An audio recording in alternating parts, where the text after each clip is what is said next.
Joe, well, forget hearts on Valentine's Day for one Tallinn family. This holiday is all about a kidney. Certainly is, and Fox Connecticut's Audrey Kuchin is joining us this morning with a story that makes each and every Valentine's Day since especially meaningful. This is a sweet story, Audrey. Loving this one. Good morning, guys. Happy Valentine's Day to you. And for this family, it's an especially happy Valentine's Day for a father and daughter. The Foley family has a real long history of protecting and serving generations of state troopers, firefighters, and Hartford police.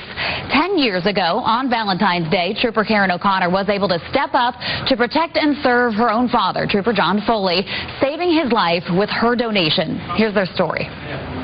This Valentine's Day, John Foley is feeling the love. The decorated retired Connecticut State Trooper is the grandfather to these 7 little ones, the proud parent of 3 kids, and loving husband to his wife of 45 years.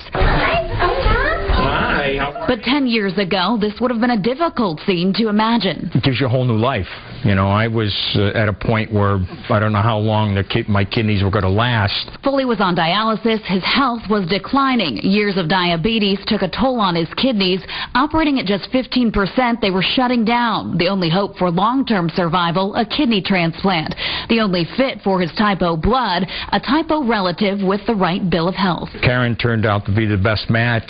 His daughter, a state trooper as well, would donate her kidney for the transplant, protecting and serving Dad. It was his before it was mine. I wouldn't be here today if it weren't for him, so it was totally worth it. Father and daughter underwent the successful surgery at Hartford Hospital on Valentine's Day 10 years ago today. My wife said she saw me about a half hour, 45 minutes after the operation, and when I went in, I was all ashen and gray and whatever, and when I come out, I was all pink.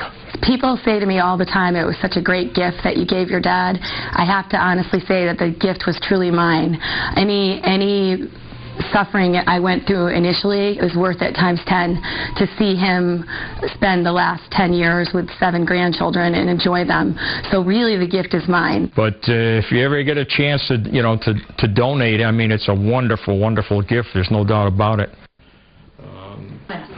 Well, Foley told me when he first found out he needed a kidney transplant, he was placed on a daunting long list of other patients waiting on the same thing. Luckily, after everyone in his family was tested, his daughter was a match, but that is why he encourages everyone to consider becoming an organ donor if they can. As you can see why, considering it's the surgery that allowed him to come to know his 7 grandkids that were all born in the last 10 years. Such an unbelievable story, Audrey. And we know there's always a need for organ donation, but how many people are we talking about? We're talking about 3,000 people in New England alone. We're talking more than 300 on Hartford Hospital's list and more than 700 on Yale's. Wow. Is the number going up or down as far as donations? As far as donations go, it's gone since that Valentine's Day, like a decade ago, it's gone from 10% to 50%. Wow. Yeah. So we could still go a little bit